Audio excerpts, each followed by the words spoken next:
So, welcome everybody to our September webinar for the South African TA Association. And it is our great pleasure to introduce you to and welcome Sharon Kalinko, who's been fundamental in the creation of our association. So it really is wonderful to host you, Sharon, and we're looking forward to learning more about Enneagram and transactional analysis. Thank you. Okay. Hi, everybody. I think that since there's such a large number of people and I've got a huge amount of material to get through, we're going to need to keep our introductions very short. And so what I would like to do is I'll first just quickly introduce myself, and then I'd like to go around and for you to just say your name and what you'd like to get out of this webinar, but in one sentence, if you don't mind, please. Okay, I am a counseling psychologist and a teaching and supervising transactional analyst, and I've been involved with TA since 1976, which is a very long time. And I like integrating other theoretical approaches into TA because I find them very useful. And I particularly like the Enneagram because it is a model that uses different personality types, which fits in very nicely with TA, as you'll see as we go along.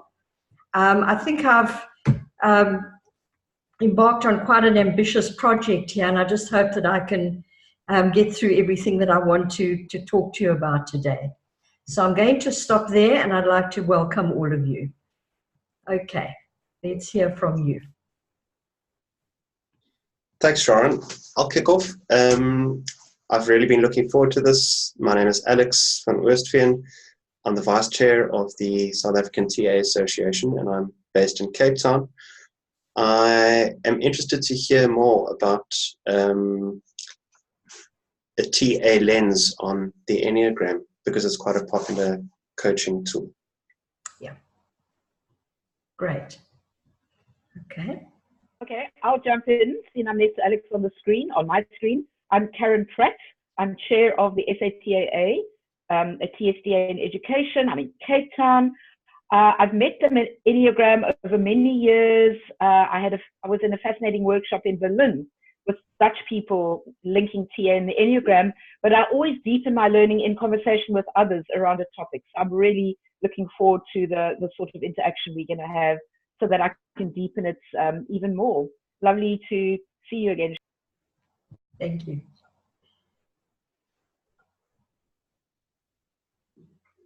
I'll go next. While we're in Cape Town. So I'm Veronica Vantana. I'm a coach supervisor. I've used the Enneagram as a tool for quite a few years. I love TA, and I'm really looking at integrating the two from this morning's work. Thank you. Great. Hi, my name's Kirsty. I am a life coach in Cape Town. I'm also the treasurer for the SATAA. I've never done a workshop in the Enneagram, so I haven't really used it, but I've done a little bit of reading about it, and I've been wanting to learn more, and especially loving TA. I'm interested to see how the two connect, so very much looking forward to it. Thank you. Thank you. I'm Jobba, India, and I've also been certified on one of the Enneagram-based tools, MLEI, which has been developed by John Mitton. And I'm really looking forward to learning how to, which I have also started learning over the last 2 years. I'm very much looking forward to it as well. Thank you. Right. I'm Aruna from Bangalore, India. I'd love to see how I can integrate the Enneagram with TA and expand my tool set in connecting with my clients. Thank you. Right. Okay. Hi, Linda Laurie. I'm in Port Elizabeth, and yeah, I'm not using Enneagram, so I'm quite interested in just seeing and learning more about it and TA. And I'm a business coach. Welcome. Hi, I'm Smriti. I'm actually based in Hyderabad, but right now near Delhi, somewhere in India. And I've been curious about Enneagram since my days in South Africa, and I'm looking forward to learning everything about it. This should be a good start. I don't know about everything, but you'll be learning something about TA. I mean, about Enneagrams. Right. Thank you. Hi everyone, Rodine from the University of Johannesburg. Just have a very strong interest in both TA and the Enneagram, so look forward to the session. Thank you. Great. Hi, my name is Clive. I run a training department for a financial institution, and so what I'm going to be doing is, what we do is we look at transactional analysis and Enneagram, but in isolation. So I'm quite keen to see how they work together. Great. Okay. Hi, I'm Denise, and apologies for being late. I am a coach as well, working in the executive, individual and team space, and I love TA, and I did an Enneagram accreditation course a few weeks ago, so this timing is absolutely opportune. Good to be here. Thank you. Hi, my name is Surya Prakash from Coimbatore, India. I'm an organizational teaching and supervising transaction analyst. I've done an Enneagram programs, couple of workshops long back. I've not been consciously using them, but I found it very interesting. So I thought this will give me an opportunity to touch base and revise my understanding, and of course to see how it connects with TA. Great. Okay.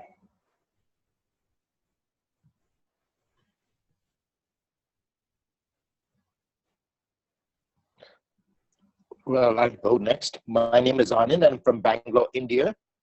I know personality doesn't go away, so I'm interested to know how Enneagram fits in with TA and see how I can benefit something from that. Thank you. It's nice to see you, Sharon. This is the first time being part of this webinar. Thank you.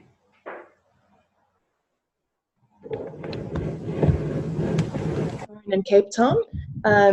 I ditto what I think everybody else has said, just to bolster my Enneagram knowledge with that of TA and apply it to the coaching and facilitation space. Great, thank you.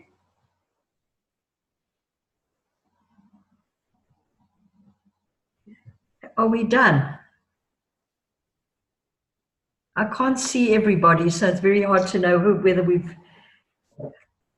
Alex, do you know if everybody's checked in? I have an idea there might be one or two more people to check in still. Okay. But if nobody's speaking up, then it could also signal time to move on. Does anybody still want to check in? Okay. I think the person called VBS, your audio isn't coming through. I can see your mouth moving. I'm not sure about what your other name is. Ooh. VBS. That's not good. Are you still struggling to hear me? VBS is not muted, so I think there's a microphone issue. My microphone is on. Not yours, Sharon. Not yours. The participant. I have no problem hearing Sharon. I see. Okay. Sharon, I can hear you well, so I think the issue is probably on Anand's side. Oh, okay. I'd suggest that we carry on. All right. So what I just want to say to all of you is I'm going to present a very basic overview of the Enneagram, because like TA, the Enneagram is a very wide, complex model, and there's a huge amount of information, and we could have 50 workshops and not get through all the material in the same way as TA. So what I'm going to do is I'm going to focus on the basis of the Enneagram and show you how it can be integrated with the TA model of the script system. So I'll just take out that one particular area of TA to focus on. Although it can also be connected to other aspects of TA theory. Okay, so what I'm going to, first of all, I'm going to share my screen with you, so I won't be able to see you. And if you want to speak, then please, well, I think maybe wait until I'm finished each concept before you ask me any questions, because otherwise it's just going to interfere with the process. So after each slide that I discuss, if you have anything that you want to ask, please feel free. Okay, so let me share my screen.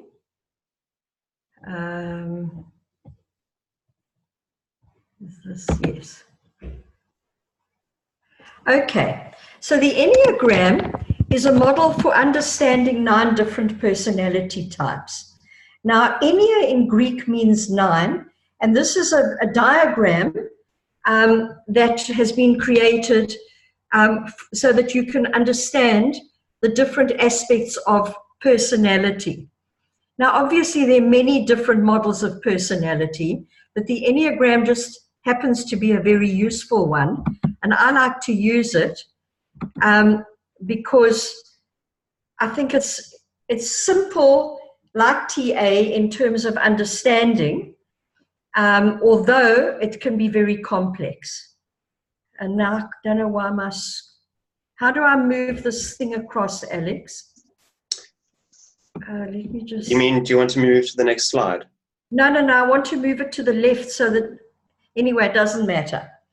Okay. Down the bottom, Sharon, is a print screen mode. So it's a little icon down the bottom on the right of the 3 little icons. If you press that, it will go into presentation mode. I don't know which. You mean the 3 dots?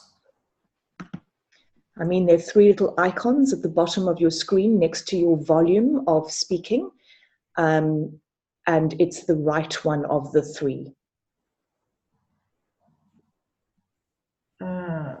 No, I can't find it. Anyway, it doesn't matter. Okay, so the way in which the Enneagram is created is that it's shown here as a circle, but actually it's a 9-sided diagram. So if you can imagine, each one has got a corner attached to it. And the numbers go from 1 to 9. So I'm going to start with the first personality. And what I would like you to do is, as I go through each of these, I would like you to think about what you can identify in that number. Because you'll probably find that with every number that I go through, you will be able to identify with something, because the 9 numbers on the Enneagram actually contain all the different aspects of us. And so we all have aspects of all 9 numbers. And when we are very healthy and okay in the TA sense, we tend to all be very similar in terms of being able to operate in a functional kind of way. And as we become more and more dysfunctional, so we regress into one of those numbers more than the other 8. And so these 9 numbers, in fact, would represent adaptations as we understand them in TA. So I'm going to start with the first one, which is the perfectionist. That is number 1. And the perfectionist is the kind of person who's very perfectionistic, very conscientious, very critical, very controlled, and has a be perfect driver, and is afraid to make mistakes. People who are 1s on the Enneagram are often very passionate about causes. So they'll be involved in a cause and they'll put all their energy into it, and it will become the center of their life. much more so than people with other numbers. And the perfectionist is critical, often in a very quiet kind of way. So they may give you negative feedback, but they won't be forcefully critical. They won't be outwardly very critical, but inwardly everything is assessed, everything is looked at very carefully. So that is the number one on the Enneagram. And their key motivation is to do the right thing and avoid making mistakes and working towards self-improvement and self-control. So they're often very controlled people. And even when they're angry, you can sometimes see that they're angry, but it wouldn't be verbalized very easily. It's kept internal. Okay. The number 2 is called the considerate helper. These are also known by other names. Different people have called them different things. So if you've read on the Enneagram, you might have different names for them. But these are the names that I'm using for today because they're descriptive. And people who are 2s on the Enneagram come across as very caring, very generous, very friendly, very warm-hearted, very helpful. And they are usually the ones running around taking care of everybody. Their self-worth is invested in their ability to be supportive and reliably available to other people, especially those close to them. And their main motivation is to be helpful, to be dependable, and to provide for the needs of others, anticipating other people's needs even before they can express them. Sorry, I didn't ask you if anyone wanted to ask a question after the first one. Is there anybody who wants to ask anything? Okay. All right, so 2s on the Enneagrams are quite easy to spot because they will be the people who are the helpful ones. They'll be running around taking care of other people. Then the number 3 on the Enneagram is called the competitive achiever. And 3s on the Enneagram are often also quite easy to spot because they're very ambitious, they're very focused, they're adaptable in the sense that they do what they have to do in order to succeed. They're shrewd and street smart often, and their motivation is that they have to be successful and they have to be productive. And so they're very action orientated, and they're often the people who are at the top of organizations, who are in charge of departments, who get to the top because they're so achievement orientated. And the way they manifest often is that you can see what's important to them by how they present themselves. So if money is important to them, then they'll show you that they're wealthy. If academics is important to them, they will achieve the highest level of academic achievement. If beauty is important to them, they'll make sure that they look beautiful.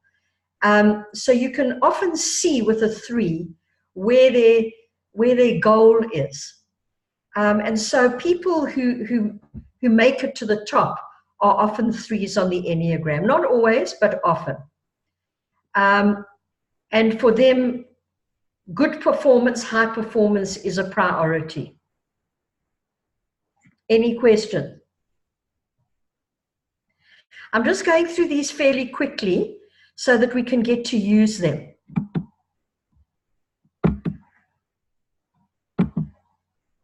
Oh, okay. Right. Now, the 4 on the Enneagram is called the intense creative, sometimes also called the romantic.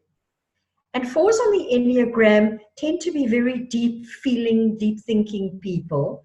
They're creative, they're very intense, they're very emotional, they express themselves outwardly, often through artistic pursuits like poetry, painting, music, any of the arts. because they like to express themselves in their own individual way. And they tend to be very individualistic kind of people. They're also often complicated people and difficult to get close to. And only when they really trust you will they let you in. And their belief is that they have to be authentic and they have to go deep. And so their way of expressing themselves will indicate to you, what their authenticity is. So they like deep connections to their emotions, and they have a desire to live a meaningful, authentic life of self-expression. And they're often different from other people. They're not the normal run-of-the-mill person. They tend to be very individualistic. So their motivation is being authentic, expressing their individuality, being attuned and true to their own emotions, and making a difference. Any questions about that? Okay. Now the 5 on the Enneagram is called the quiet specialist.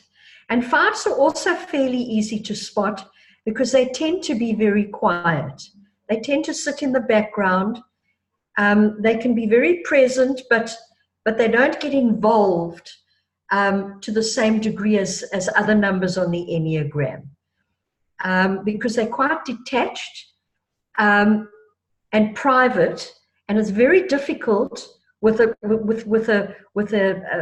very unhealthy 5 to even get to know anything about them. They're very secretive. They're also very intellectual, and they're curious. So they like to read, and they like to listen to the news, and they like to know what's going on, and they like to sit and surf the internet and find out as much as they can about the world, because their belief is I must understand the world in order to feel safe, and I must conserve my resources. So they are quite quiet and withdrawn. And in trying to objectively understand the world, they explore concepts and inquire an in-depth knowledge of things. So they're often experts at things, whatever it is they choose to do. And their key motivation is to make sense of the world and conserve their resources.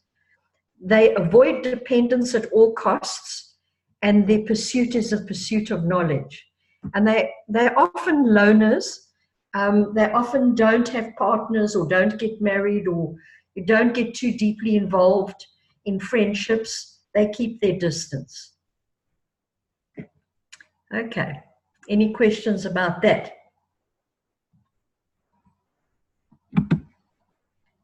Right. Now, the number 6 is the loyal skeptic.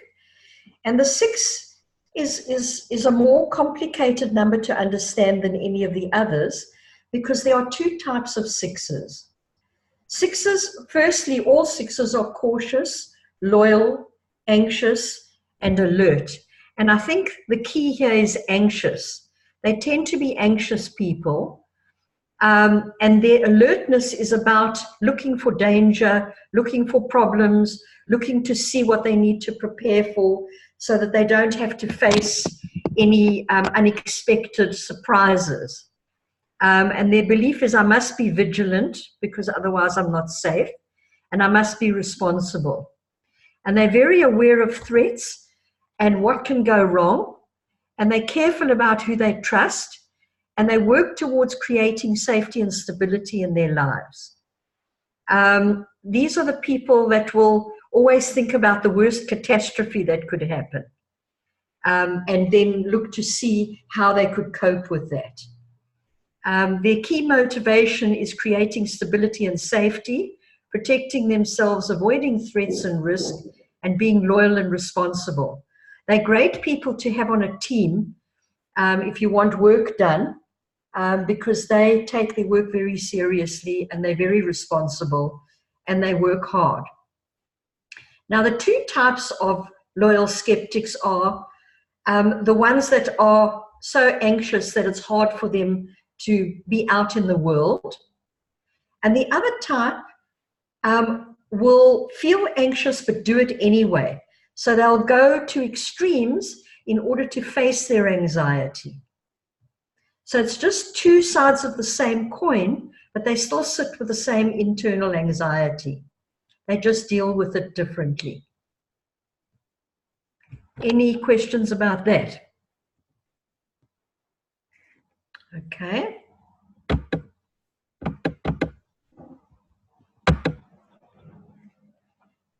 Now the number 7 is the enthusiastic visionary, or I suppose the free spirit, really. Number 7s are very optimistic people. They don't like to look at negativity at all. They're spontaneous in the way they come across. They're often the life and soul of the party. They're keen to get involved in as much as possible. They get bored very easily, and so they have lots of different interests, and they'll move from one to the next, to the next, to the next. And they're quite uninhibited in the way they speak. And, you know, will say things that sometimes shock people, but they're not shy, and they mix very easily with other people. And they believe that they deserve whatever they want, so they go for it. And they have to be free. If you try and tie a number 7 down, they're gone. 7s have to be in a situation where they're free to do what they want to do. And they also avoid pain at all costs. Any kind of problem, if you want someone who's going to deal with problems, don't look for a 7. If you want someone who's going to come up with new ideas and who can motivate people, then find your 7. Okay, so they actively seek enjoyment and stimulation. They're very future focused. They're active and positive in their approach to life. And their key motivation is avoiding boredom and pain, experiencing the possibilities of life, pursuing their interests and pleasures and their freedom to the nth degree. Okay, and they often have many relationships. They get bored quickly with relationships. They get bored quickly with jobs. They're often hyperactive, and they need to be stimulated all the time. And they will keep looking for stimulation. Any questions about that? Okay. Now, number 8 is the active controller, otherwise known as the boss. They are very assertive, very direct, decisive, self-assured. They're right out there. They say what they want to say. They're not too concerned about how other people feel. They've got a be strong driver, and they have to be in control. And if they're healthy, they make fantastic bosses and leaders. If they're unhealthy, they're a nightmare. And we've got a few of them in the world at the moment who are bossing everybody else around. And they can be quite dangerous. So the active controller expands their influence by taking charge of situations and by focusing on results and not holding back. So they say whatever they want to say. Their key motivation is to be strong and to be in control, mainly to be in control. They avoid weakness at all costs, and they make things happen and they make decisions, but they're very vulnerable underneath that external facade of being strong and in control. And they can be very easily hurt. And that is the reason why they've created this strong shell, so that they can protect themselves. And they often have narcissistic injuries from their early life. Okay. Any questions about that?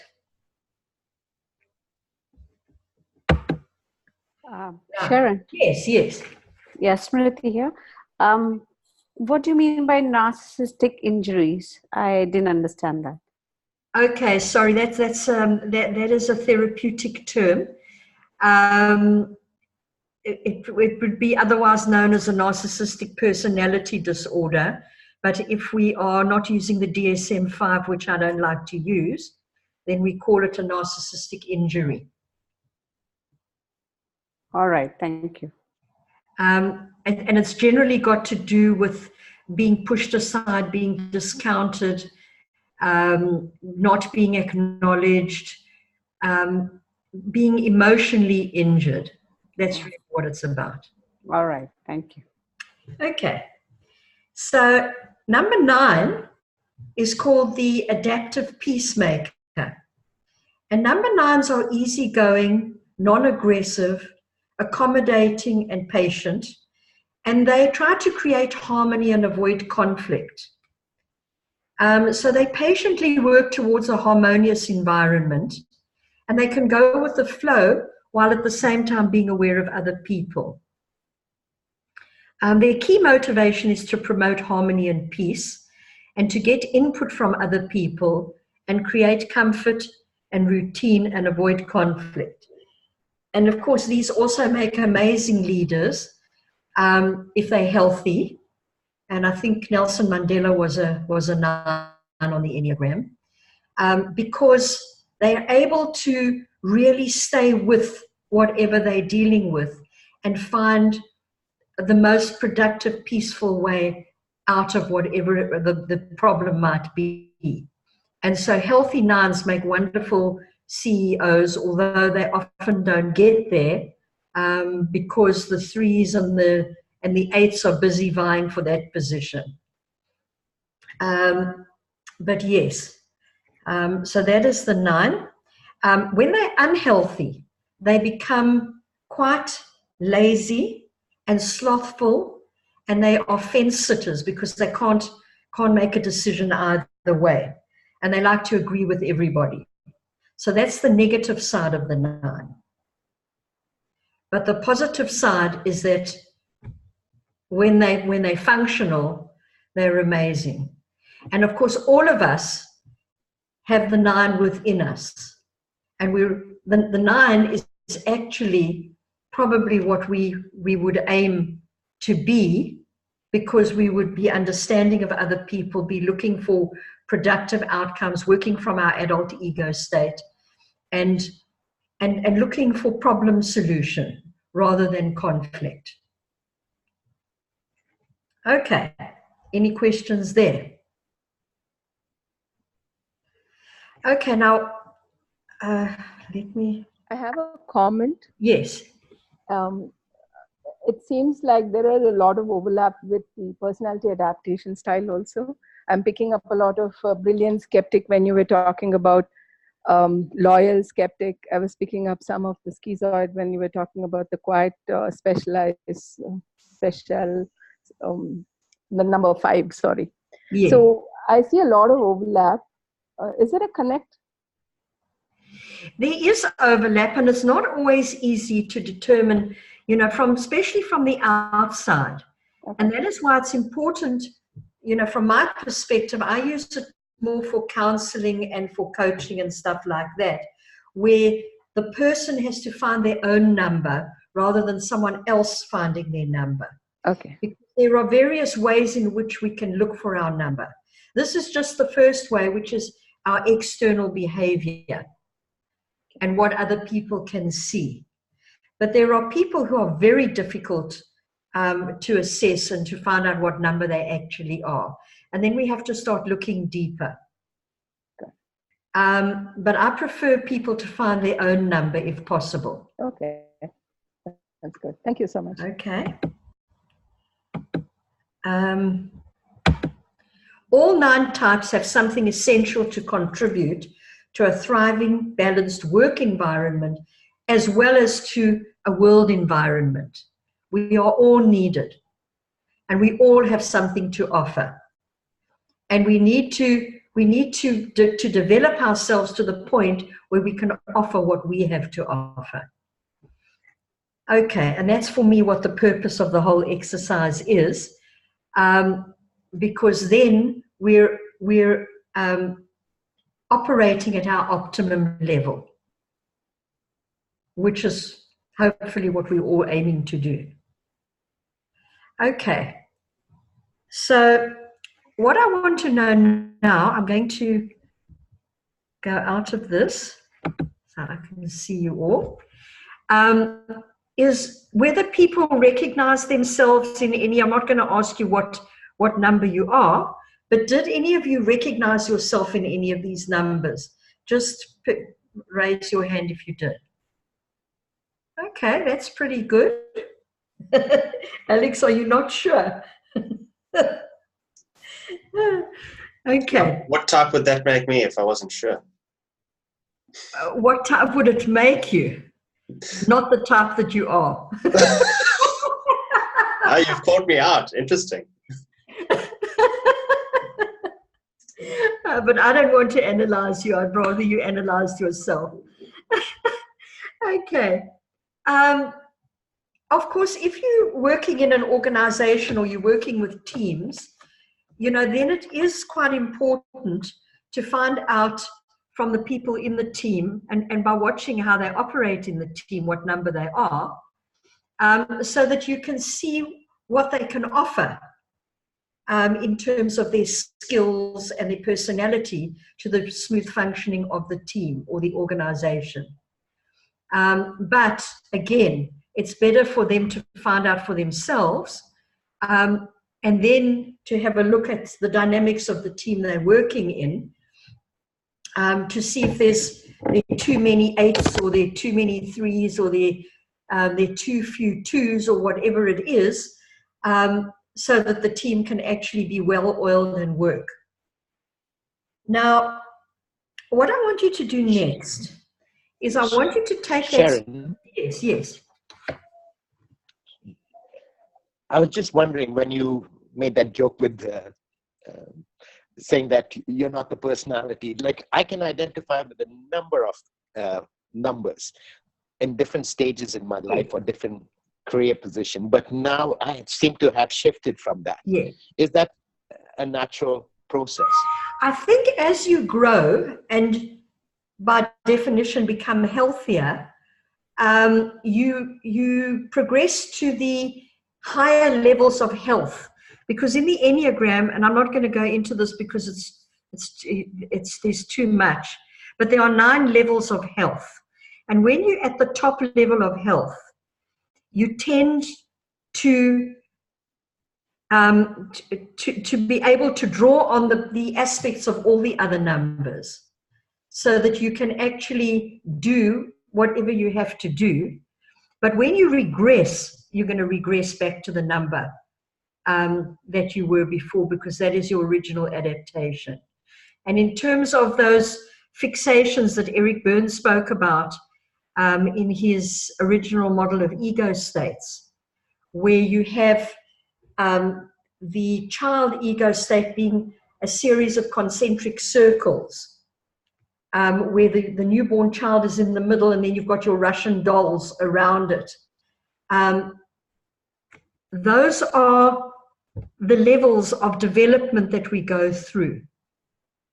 And when we are regressed because we're stressed or because we're traumatized or whatever, we're likely to go back to those early fixations, the early traumas in our lives. But if you've progressed and you've moved on, then you're obviously spending a lot more time in a healthier space. And that's why there's more overlap. Now, I can't see who I'm actually talking to. Who asked that question? Oh, okay, Anand. Okay. Yeah. Thank you. Does that answer your question? Yes, very well. Thank you very much. Which also explains in terms of one's career. When one is in a career, they move through different stages in their career, and they could also adapt different positive aspects of a personality and move through that. Yes. Then going back, what number is one could be who does that, or all the numbers do that? Sorry, ask me that. Did you follow my question? Is that any one particular personality number does that, or is it most everybody, all the 9 numbers, have the capability to move through those phases? All numbers are equally valuable. There is no number that you should be or that's better than all the other numbers. The issue that you're asking about is about health. And as I said to you, as you become healthier in your own number, you become more and more similar to healthy people in other numbers. My question was a little more pointed. Does every number have the capability, the capacity to move through all the other numbers and get to a healthier state? Absolutely. It's just that some numbers are more available for it than others. Like it's quite hard to get an 8, for example, if they're a very unhealthy 8, into a self-development program, because they're so frightened of their vulnerability that they'll come with their adaptation, which is to boss people around and to push people away. And likewise with a 5, it's quite hard. Not all 5s are like this. There are 5s that go into therapy or into coaching and who are willing to grow, but it's very hard for them to share their private issues. And so that makes self-development difficult. Whereas the 6, for example, is very available. Okay, does that answer your question? Thank you very much, very well. Okay. Okay, so what I want you to do now is I sent you a blank record system or script system form. I hope you've all got one. Is there anybody that doesn't? Okay, so what I want you to do now is you'll see that in the left-hand column it says script beliefs, and then it's got self, others, quality of life, and current and repressed feelings. In the middle column you'll see there's observable behavior, or Rackety display, as it was called originally. And on the right-hand side are reinforcing memories and experiences. Now, this comes from a model that was introduced into TA in 1979 by Richard Erskine and Marilyn Zaltzman, and it was then called the racket system model. It's since been changed to the script system model because rackets are seen, or the term racket is seen as a pejorative term, and you know, this is not aimed at criticizing anybody or putting them down. So it's called the script system now. And what I'm going to ask you to do on your own, and I'm going to give you 10 minutes to do it, is to go through each one of these areas and just write down whatever comes to your mind, what's on the top of your mind. You don't have to sit and ponder and think deeply. I would suggest that what you do is start with the right-hand column, which is your reinforcing memories and experiences. And in that column, just write down in shorthand the things that have happened to you that have stuck with you, that have influenced your life. And the things that we're concentrating on here are mainly the negative things, although if there have been very positive experiences that you've had that have also influenced how your life has turned out, please put them in as well. So the kind of things to put in there are things like, you know, your childhood experiences. Did your parents get divorced? Did they die? Were you fostered by other people? Were you adopted? Were you bullied at school? Were you traumatized by somebody when you were very small? Did you have shameful experiences? Those kinds of things. But just choose a few, the main ones, and write them down in the right column. And then with the other stuff, with the observable behavior, put in things like what other people would see if they looked at you. What would they notice about you, about your behavior? What are the obvious things that you do? Under your physiological experiences and sensations, you can put in there any symptoms that you suffer from, or any kind of stress. If you get skin complaints or stomach complaints or anxiety or things that manifest on a physical level, you can put those in there. Leave the fantasy out. And then under your script beliefs, put the beliefs that you can think of about yourself. Things like, I'm ugly, I'm stupid, I'm incompetent, I'm not perfect, there's something wrong with me, I don't deserve anything, all those kinds of negative beliefs that you have. And then your beliefs about other people, they can't be trusted, they're dangerous, they're friendly, whatever. And then under quality of life, how you see life. Do you see life as difficult? Do you see it as a struggle? Do you see it as a bowl of cherries? How do you view life?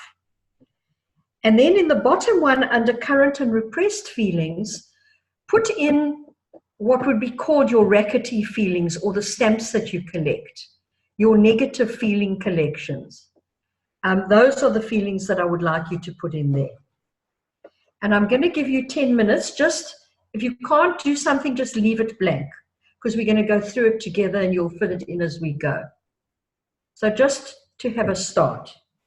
So it's now 10:02, and at 11 o'clock, I'll stop you. Or Alex, if you wouldn't mind just stopping them at 11 o'clock. Sure, I'll stop. We'll give you a heads up at 11 o'clock. And I'm going to pause the recording now. Yeah. Start it again when we do. Yeah. Your first reinforcing experience. And just have a look and see, has anybody not written any reinforcing experiences? Okay, so you've all got them.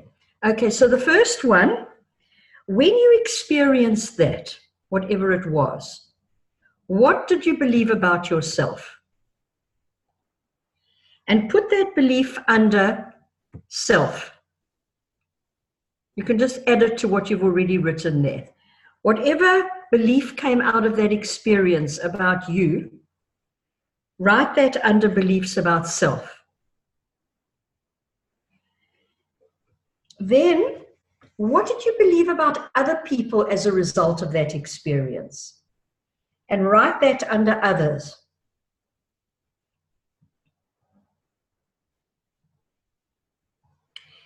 And then, what did you believe about life as a result of that experience? And write that under quality of life.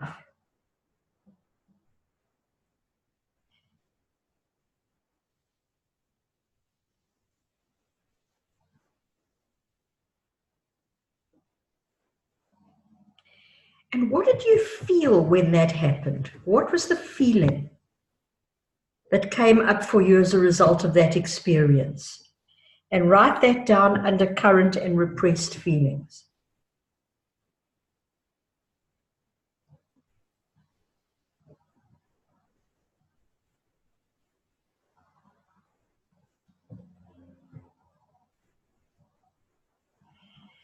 Okay, now, when you believe that about yourself, and you believe that about others, and you believe that about life, and you felt that, what did you do? How did you behave? What was the thing that you did? How did you respond to it on a behavioral level? And write that down under observable behavior. So did you withdraw? Did you lash out? Did you whatever? How did you cope with that on a behavioral level?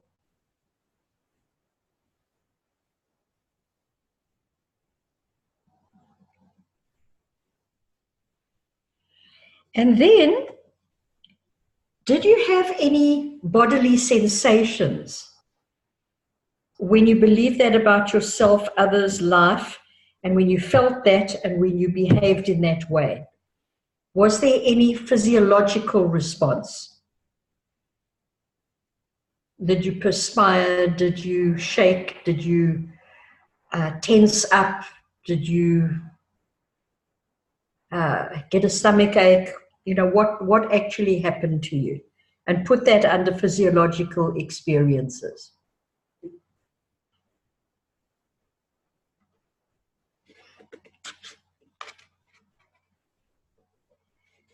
Okay. Now, in terms of this fantasy, if you have a look at your beliefs about self, others, and life, what is your belief or what is your fantasy about life? In other words, an example of that would be, you know, if I'm quiet and I behave well and I don't express myself, then I'll be okay. Or if I shut down and I stop feeling my feelings and they can't see what's happening for me, then I'll be okay. Or they can see something about me that I can't see and I don't know what's wrong with me. Or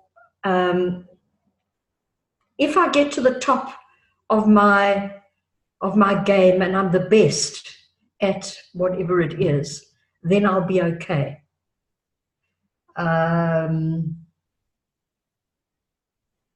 If I'm calm and quiet and I don't fight with other people, then they'll love me.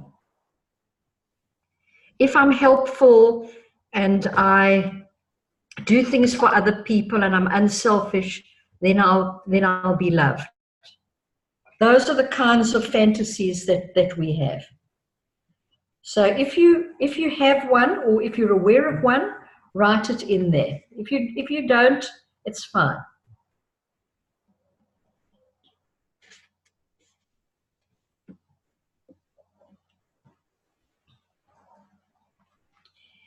And then,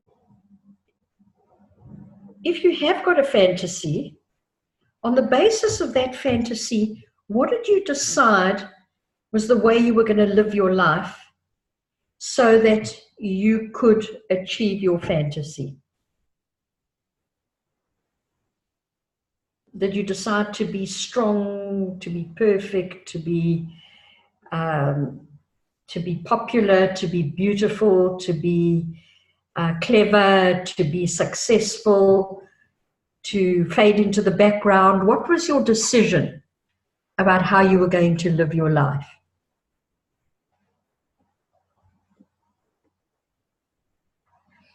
And you'll probably be able to find that by looking at how you've lived your life already, because you're all adults.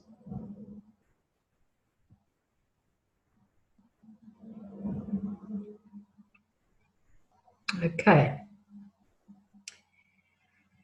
Now, let's go to the second experience in your right-hand column, if there is one.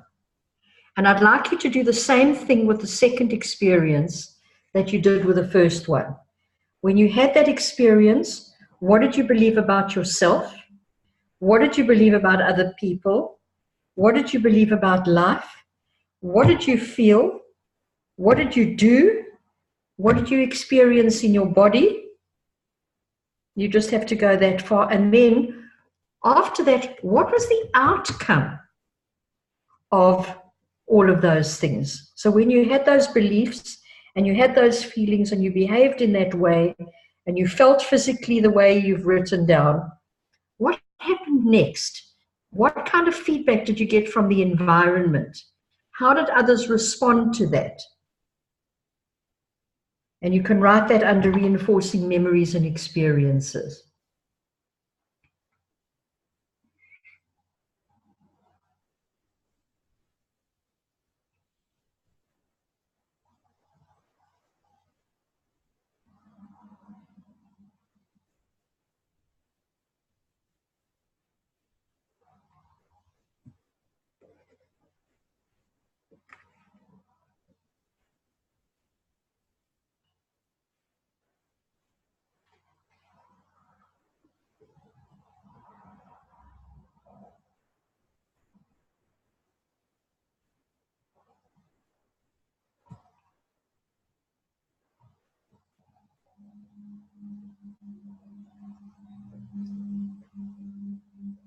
And please just indicate when you've finished.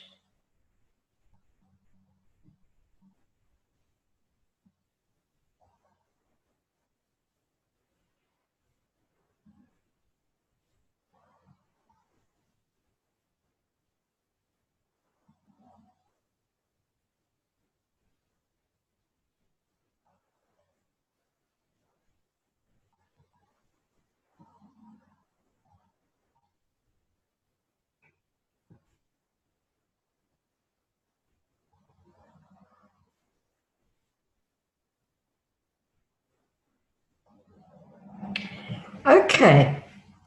Now, has anybody got anything new that you didn't know about when you started with this, that you've now filled in under self, others, quality of life, feelings, behavior? Have you added anything that wasn't there before?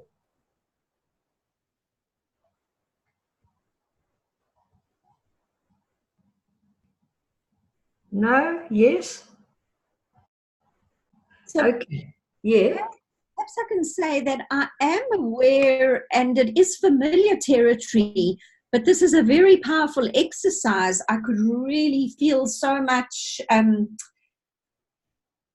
emotion in me. So yeah, thank you. Very powerful. The reason I'd like to just add on that, Denise, as well, because it's brought up an emotion underneath this. What emotion I expect you to find. Okay. Thank you very much for that feedback. That's very important, because that is the reason why I'm doing this with you, so that you can use this as a tool in your therapy or your coaching or whatever it is that you do, which enables people to get in touch with stuff that they may not otherwise be in touch with in a very non-threatening way, because it's all written on paper. And in fact, what you can do for yourselves, because there isn't time for us to keep going, is at home, you can continue with those memories and go round and round and round the script system the way I've shown you, and find out more and more stuff about yourself. Yes.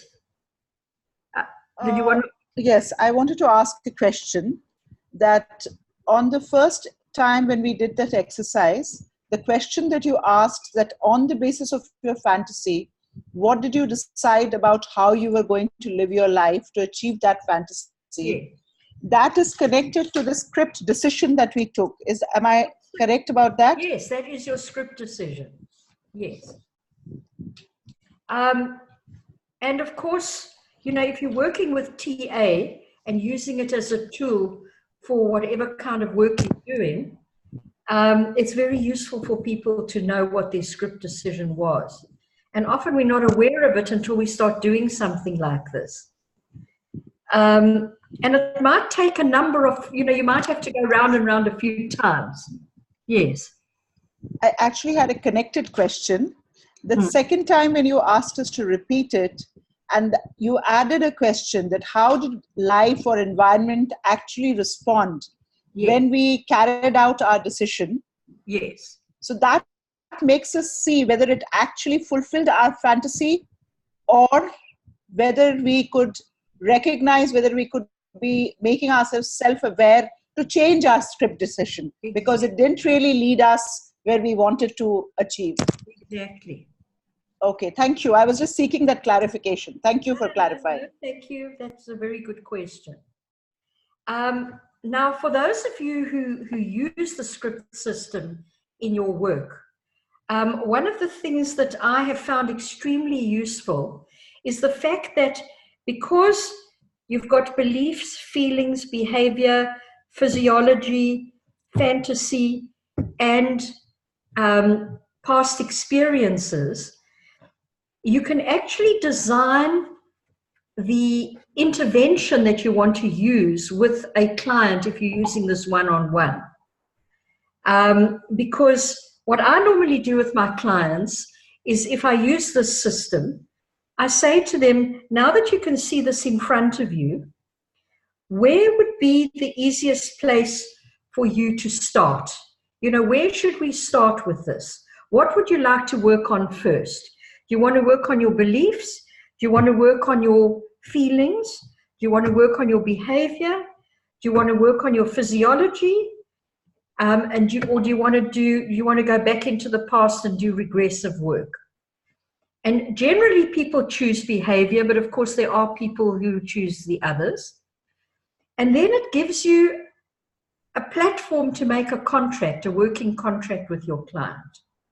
So if it's about, for example, if they want to change their behavior, you would choose one of their observable behaviors or some of them and make a behavior contract with them. And that would be your TA contract.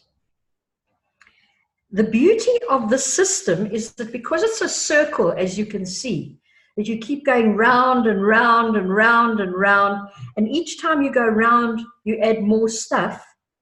If you break a circle anywhere, it's broken. You can't keep going round and round. Now, generally speaking, you need to break it in more than one place from a therapeutic point of view.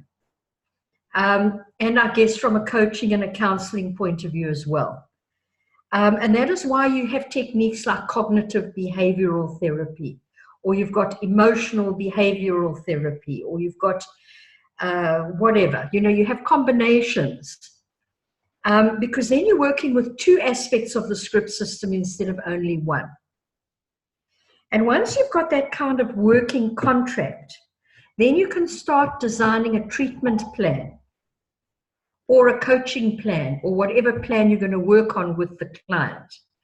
And the client works together with you, very much from the I'm okay, you're okay position, to form a contract that is going to be workable for that client. And when you're working on it, you can keep going back to the script system and seeing whether anything has changed. You know, now that you've changed this behavior, what kind of outcome are you getting now? So what are your new reinforcing experiences? Because if you stop reinforcing the script, you're going to be reinforcing something else.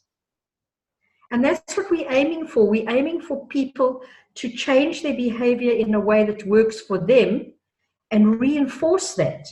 And they can do that themselves. So this is how I use the script system with my clients in terms of, you know, forming a working contract. Now, where the Enneagram comes into this is that each Enneagram number has got its own script system. Now, what I'm going to do next is I'm going to read, without telling you what numbers they are, I'm going to read the different script systems to you in a random order, and I want you to see which one corresponds most closely to yours. So it's another way of finding out what your number is. Okay, so I'm going to start with the first one. The beliefs about self are: I must always ensure that I'm safe and secure. I must take responsibility and be reliable to be loved. I must be prepared for the future as much as possible, and I must work hard. That's what I believe about myself. Because if I don't, I am going to be lying on the pavement. Right. Now, what I believe about others is they can't be trusted to stay with me or to love me. They will leave me when they've got what they want from me, and they won't support me. Oh, here's a stupid message again. Okay, and life. In life, in order to get love and success, you have to work hard and be appealing and lovable. The repressed feelings are anxiety, fear of abandonment, and frustration. The observable behavior is engaging, trustworthy, reassuring. I always stick to what I say. Anxious and needy, when I'm not feeling okay. Tend to form long-term relationships rather than casual ones. Sharon? Yes. I'm sorry, we can't see you, and I'm not sure if we... Oh, I'm sorry. Yeah. Are we supposed to be seeing a shared screen, or... No, me. Just you, okay. That's what the stupid I message was was, me asking you to put your camera on. I get so involved in what I'm doing that I don't see what's happening. Okay. I'm hardworking and I'm loyal. The physiological experiences are digestive problems, stomach ailments, and skin problems. The fantasy is, if I know where I stand with others, I can ensure my safety and security and take care of myself. And the reinforcing experiences are rejection early in life, a lot of criticism and judgment as a child, has never been good enough, had to look after other people, had to be successful in order to be accepted, and had to build own stability by thinking ahead and building alliances. And I haven't actually put the script decision in there, but I guess the script decision would be, I will take care of myself and make sure that I'm always safe and secure. Okay, that's one script system. The next one is, I can only be happy and productive if I'm free. I don't want to miss anything. I need to be constantly stimulated by the environment to be okay. I need space to be myself and not be tied down. I must be charming and entertaining to get attention, otherwise no one will notice me.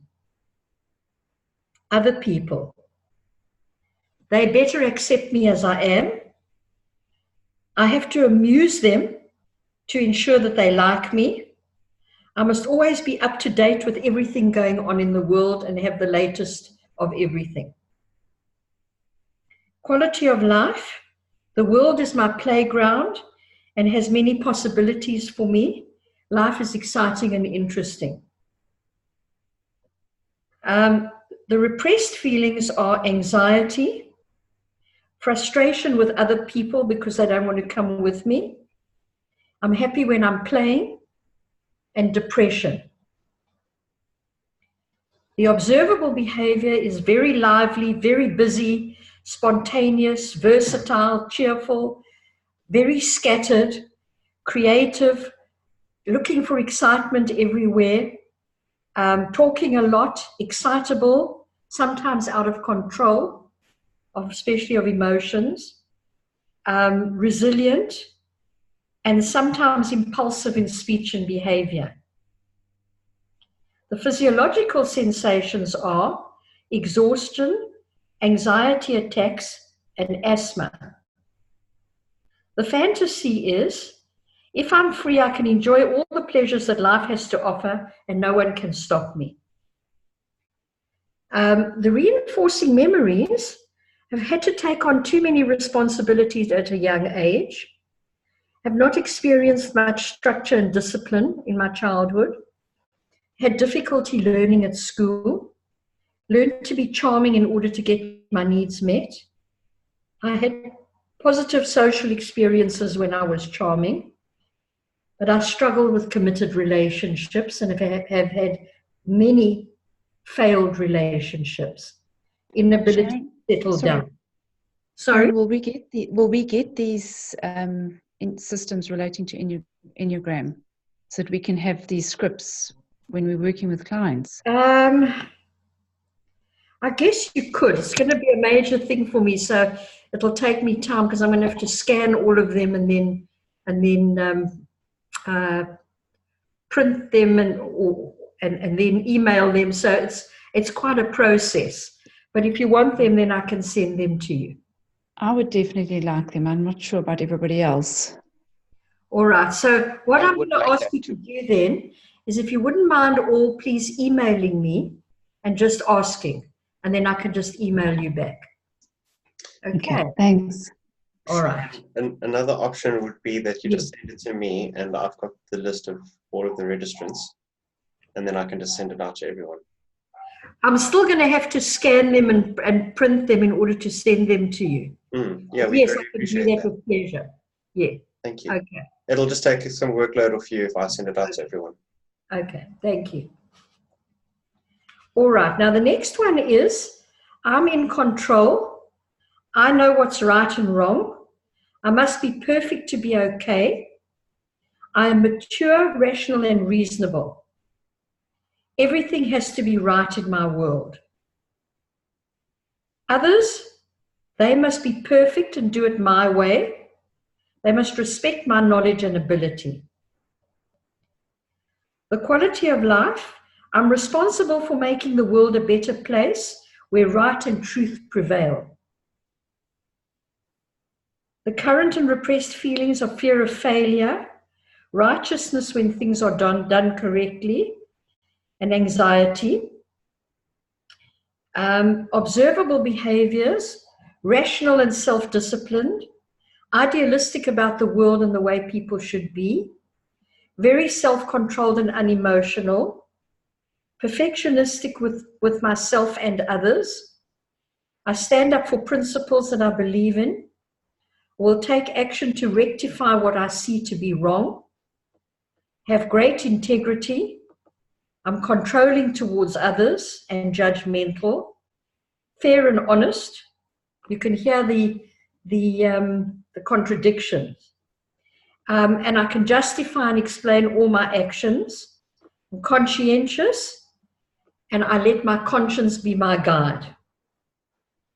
And the physiological sensation is anxiety in the form of tension and muscular pain. The fantasy is, if I'm fair and ethical, others will like me and treat me with respect and fairness. And the reinforcing memories are that I've experienced a lot of criticism as a child, had a lot of demands made on me, and I've had my feelings discounted and ridiculed.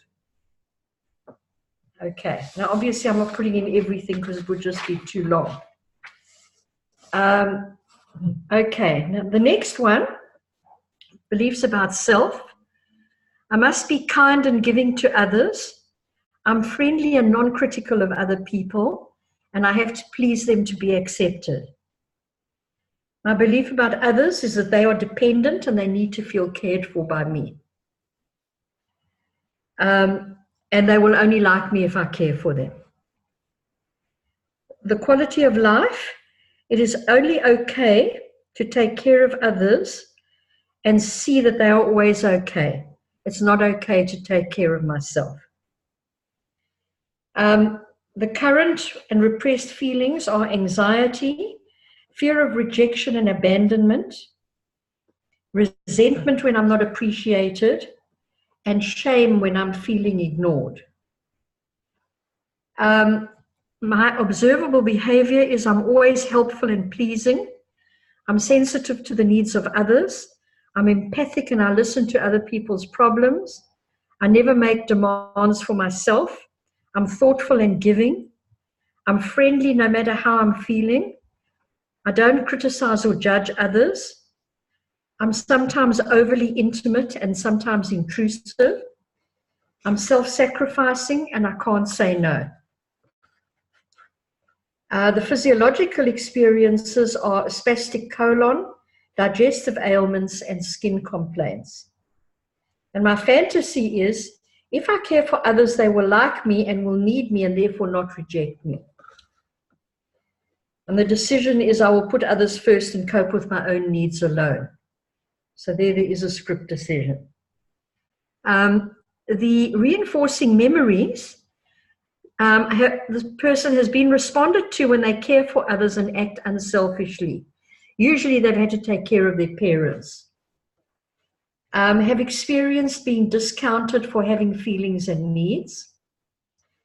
Have gained approval for being a good friend and a good listener and being empathic and nurturing. And have had many demands made on me. Okay. The next one.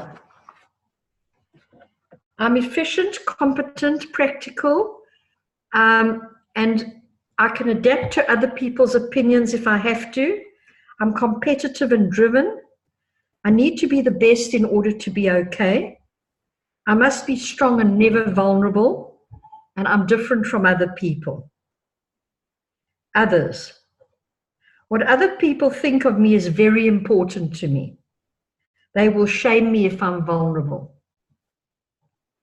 Quality of life. Life is tough, but I can cope with it if I work hard and succeed. Repressed feelings. Anxiety about doing things right and being admired and accepted. Fear of failure and rejection. Easily shamed if I'm exposed. I have to make sure I'm never exposed. Observable behavior. Work hard, achieve success. Try to always be efficient and do things properly. Take time to be well turned out and attractive, sometimes vain.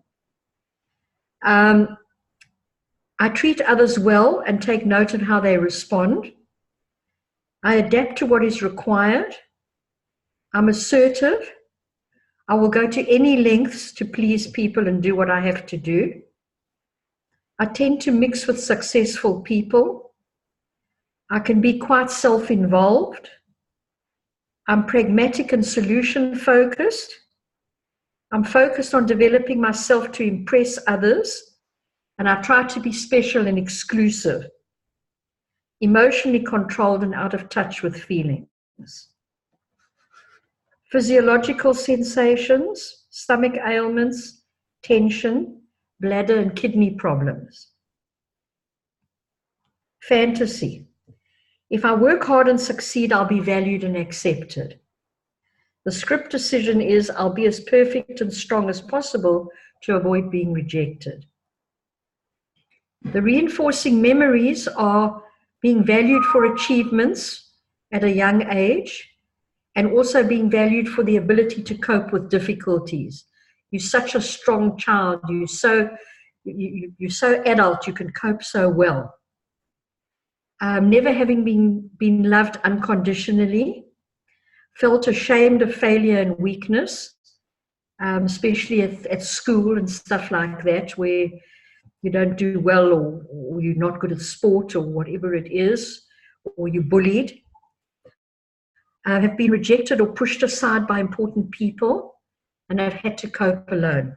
Another script decision of this one is I'll do it myself. Okay. Right, the next one is I must be in charge at all times. I must take care of myself. I must always be right and strong, and I must make an impact on others in order to be noticed. About others, I must ensure that they never get the better of me. I must keep them under control. No one must control me. The quality of life. Life is a challenge which must be met with strength and power. Feelings, fear of weakness and vulnerability, and also extreme anger. The observable behavior is decisive, domineering, confident, confrontational, self-reliant, assertive, able to stand up for what I believe in, tend to take on leadership roles. I'm honest and straightforward. I take the initiative. I can be generous, and I look after people who need help. The physiological sensation is high blood pressure. The fantasy is if I'm strong, I can overcome anything and achieve anything. The reinforcing experiences are experiencing helplessness at a young age. I've had to be confrontational in order to be heard. I've had to push for what I want. I've had to be strong in order to survive. I've had to show strength in order to be taken seriously. And I've had to overcome many obstacles on my own. And the script decision is I will be strong and in control at all times and never let anyone get the better of me. Okay, the next one. I'm different. I'm fragile. I'm not in control of my feelings. I'm flawed. There's something wrong with me.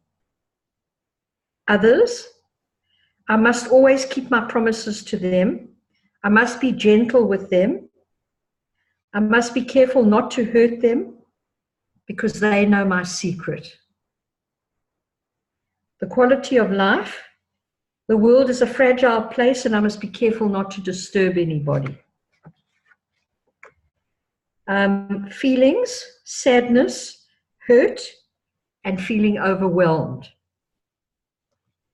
Observable behavior is expressive in an original way, whatever that is, passionate about what I do, impulsive, expressive of emotions very intensely and honestly, very aware of self and feelings, sensitive to the feelings of others, gentle with other people, stylish in many ways, and have an artistic flair.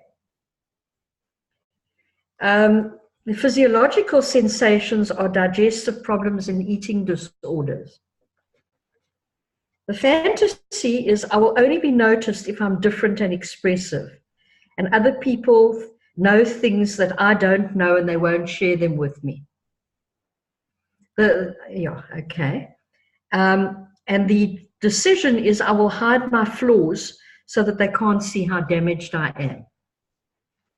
And the reinforcing memories, felt abandoned and out of control as a young person, have been treated cruelly or with insensitivity, have been overlooked or ignored, have had to take care of others when I was too young.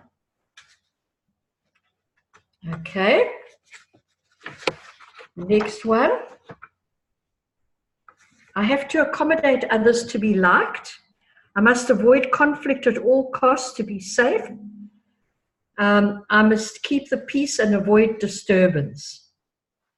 Others need me to be a peacemaker, and they rely on me to preserve things. The quality of life, the world is a dangerous place, and I need to be the one who keeps things calm and peaceful.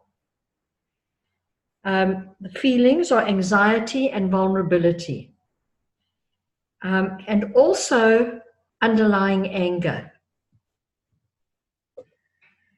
Observable behavior, easygoing, flexible, complacent, accommodating, stable and patient, dynamic in a quiet way, harmonious, attentive to others, empathic, nice, want to create peace and harmony for everyone.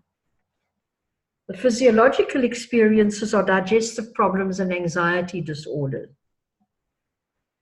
The fantasy is if I keep the peace, I can remain sensitive to others and create safety for everybody.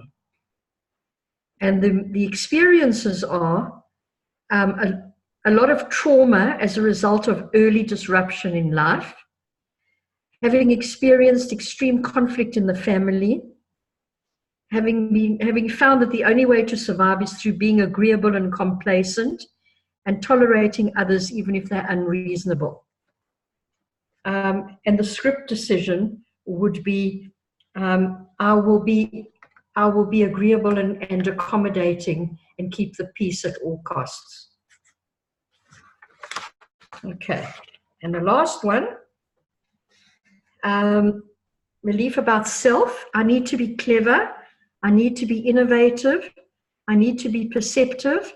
I must be independent and take care of myself.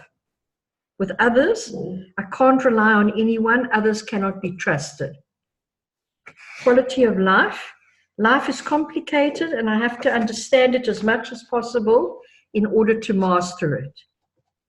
Repressed feelings, repressed anger, resentment, fear, distrust, and also anxiety. Sharon, lost you again, your video. Sorry? Got you back. You were not there on video. Oh, sorry. Okay. The observable behavior is that I intellectualize a lot, very perceptive and predictive, self-sufficient and private. I'm focused on detail. I'm an expert at doing my job. I'm calm. I'm visionary, and I'm idiosyncratic. These people often also look odd, but not always. Sometimes they look very, very nicely turned out. Okay, and then the physiological experiences are incapacitating conditions like arthritis, gout, and autoimmune conditions. And the fantasy is, as long as I know and understand everything that's going on around me, I will be safe and protected. The script decision is I'll keep to myself and never show my vulnerability. I'll keep my distance and not get too close. And the reinforcing memories and experiences are having had at least one intrusive parent who tried to control you, was shamed or ridiculed for being vulnerable, never got real needs met by caregivers, was never allowed to express negative feelings, always had to know what was going on to feel safe, got a lot of acknowledgement for being clever and doing academically well. Okay. So, were any of you able to get a clearer picture of your number? More than one. I could associate with my script what I wrote with more than one number. Okay, that's good. We'll get to refining it now. Yeah. I would say 2 very clearly and 3rd a shade of it. Okay, great. Anybody else? Sharon, I could identify very easily with my number, and certainly the beliefs and the script decision were very in alignment. But my reinforcing memories and my fantasy had a very different flavor to it. So I'm just wondering, this isn't the definitive script system for each number. There going to be variations on a theme, or how do you see it? Different, and we all have different experiences. But I think the things that are important here are the beliefs and the decision. And the behaviors are important insofar as if they don't work, they need to be changed. But the rest of the stuff will be very different for different people. So okay. I'm just giving a kind of a general view of what the record system might look like, or the script system. Okay. Anything else? Right. So now I'm going to share my screen again.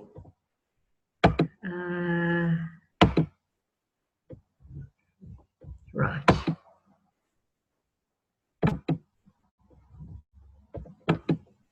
Why is this not? Oh, share. Okay. So now,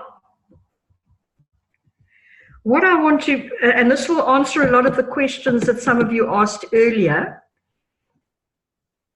in terms of, you know, having more than one number. Right, hang on, let me just find the, right. Okay, now each number on the Enneagram has got a wing and a triad, or 2 wings and a triad. So the wings are the numbers on either side of your number. So if you're a 1, you might have a 9 and a 2 wing. If you're a 9, you might have an 8 and a 1 wing. If you're a 7, you might have an 8 and a 6 wing, and so on. Now, a wing means that it's an aspect of your personality which comes out under certain circumstances. So it's not the basis of your personality, but it's one of your other adaptations that you can slip into. And I think, you know, if we look at this from an ego state point of view, I think what we probably find is that those wings are often introjects that we've taken from parent figures in our childhood. Or they are the result of child fixations that have occurred, and a different behavior has been required in a particular situation. And so, you might take on one of those wings. Now, some of us have only got one wing, and the other wing doesn't operate. And others don't have any wings at all, or they're very faint. So it's always interesting, if you're trying to place yourself, to look at what the wings are and see whether those wings apply to you, or whether wings of another number apply to you. Because if wings of another number apply to you, you need to look at that other number. So it's just a way of refining to see whether, in fact, the number that you think you are is, in fact, the number that you are. The other thing with each number is these lines that you can see on the Enneagram.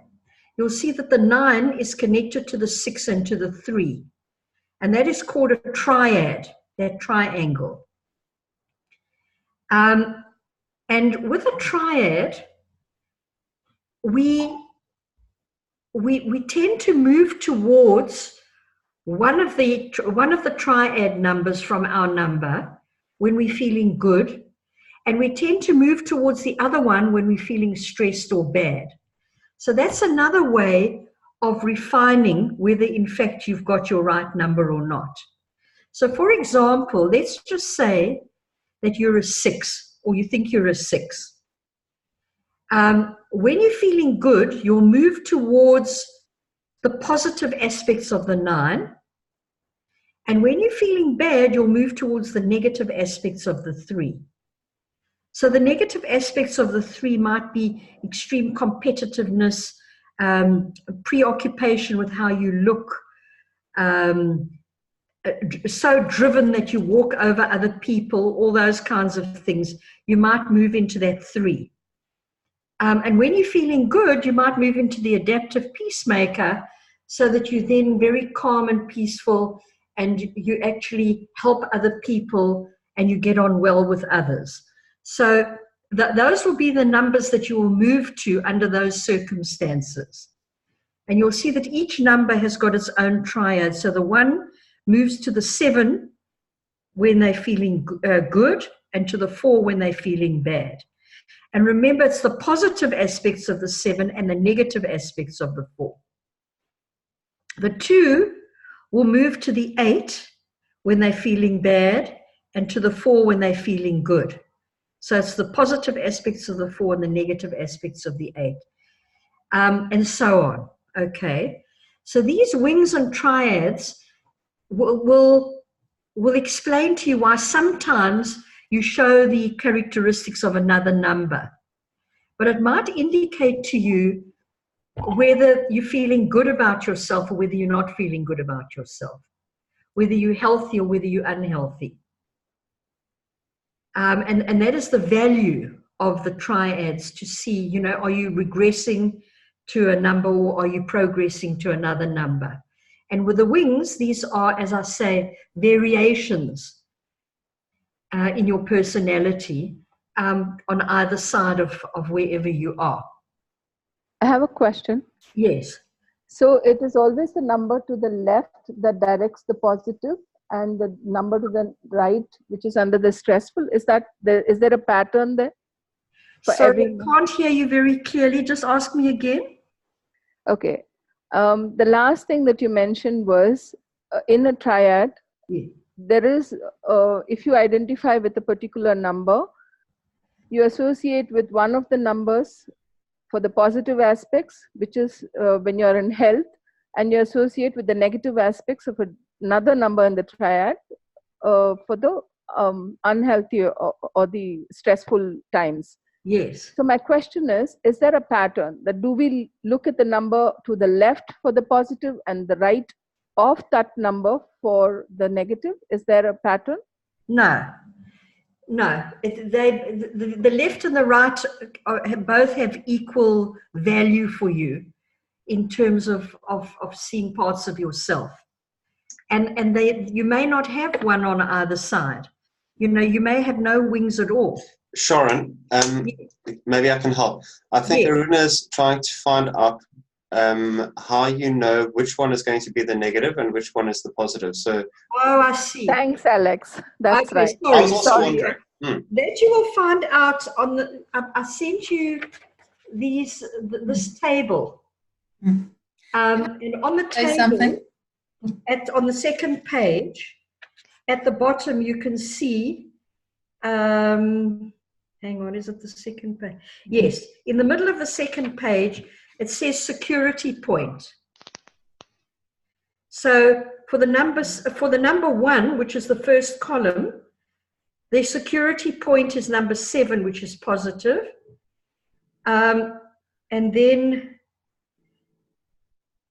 well, the other one will be the negative. 4 would be 4. So can I just say something quickly? Because I know there's a lot of thought now that it isn't necessarily one way. And the reason I say that is that knowing my number, I choose very positively to go to what would be considered my negative number. I think for me, it's circumstantial. If I'm a 7. So I know that when I embrace the positive 1 detail logic structure, it's really helpful. Yes. And I go to the 5 for rest and relief or whatever. But I think that it can be a bit limiting to say the positive's always here and the negative's always there. Yes. You know, I'm presenting a very basic overview. There are many different ways of looking at the Enneagram, and lots of people who've got different ideas about what all these things mean. And if you're really interested in the Enneagram, I really would recommend that you go onto the Enneagram website and that you read some of the literature, because it's really fascinating. I know for myself it's been quite addictive, you know, so now that I'm interested in the Enneagram, I just want to read more and more. And yes, you're absolutely right. And there are different schools of Enneagram thought. That are just like there are different schools of TA thought. So, you know, one has to kind of look at it and say, well, you know, what do I think? And for you, what you've done is you've found something that works for you and that's useful for you. But it's given you a direction that you can look in. So you could look at the 1 where before that you may not have thought about that. Do you know what I'm saying? Okay. Are there any other comments or questions? Sharon, just a heads up on the time. We did initially intend to end at 12, so just to check on the time, or perhaps to recontract if you need more. And no. I will finish on time. I'm just going to do one more diagram, which is also very good for diagnosis. Sharon? The feeling centers. Sharon here. Yeah. Sorry. I wondered, for those of us who are Enneagram accredited, there were a number of people who said they were, whether you could just quickly confirm with us all those scripts that you read out, which types they were. So if you could quickly wrestle through the 9 that you read, and you could just confirm for us the first one was the this, the second one was the that. Okay, now I've got to mix them up. So. Oh, well then don't worry. Because I didn't want to read them in order, although I think they were pretty obvious. I'm sorry about that. But what I'll do is I'll send them to you with their numbers so that you can see them. I think that'll answer the curiosity. Will that be okay? All good. Okay. That would be great. Thank you. Thank you. Okay. Now, in terms of the Enneagram is also divided into 3 sections. There's the action or anger center, which is the red 3, and that is 9, 8, and 1, or 8, 9, and 1. And those 3 numbers are governed by anger. So when the underlying feeling that you have is anger, the chances are you're one of those three 3 numbers. The 8 is outwardly expressed anger. The 9 is inward anger. And the 1 is critical anger, so it doesn't actually come out. It's expressed through criticism. The next 3, which is 2, 3, and 4, which is the green one, those are the shame centers. And those 3 numbers are governed mainly by shame. So if the feeling that you end up with most often when things go wrong in your life is shame, the chances are that you're one of those 3 numbers, 2, 3, or 4. The blue 3 are 5, 6, and 7, and those are all governed by anxiety. So if anxiety is your primary feeling, then the chances are you're one of those. But you'll notice that for each one of these numbers, they express the feeling in a different way. So the 2 expresses shame by trying to overcompensate and do things for other people. The 3 copes with shame by being perfect and not showing their vulnerability. And the 4 copes with shame by being creative and expressive and different and artistic. The anxiety numbers, the 5 copes with anxiety by getting information and making sure that they know what's going on in the world to protect themselves. The 6 copes with anxiety by trying to create security around themselves. And the 7 deals with anxiety by avoiding stress and avoiding responsibility and being busy all the time and not settling down. So they're different ways of coping with those 3 feelings. But that's another way to try to narrow down whether you've got your accurate number or not. So I hope that is helpful. Is there anybody, let me go out of here quickly just so that we can end this. Is there anybody at this stage who has got absolutely no clue what number they might be?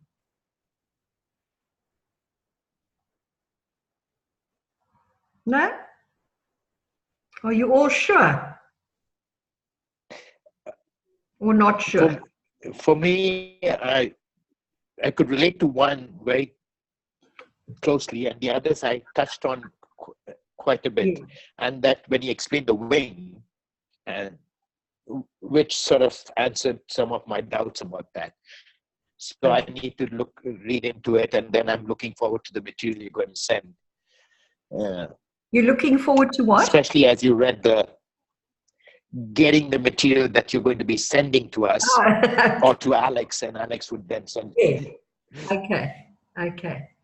But a lot of the material, but I did touch on many things in these notes. I know that they're not that clear, but maybe, once you figure out how to work them, you'll be able to see, what I'm saying there. There is stuff here that's not 100% accurate because I did this quite a long time ago, and I've since refined the stuff that I've done. So when I send you all these different script systems, I'll try and make them more accurate so that it's clearer. Okay. Anything else?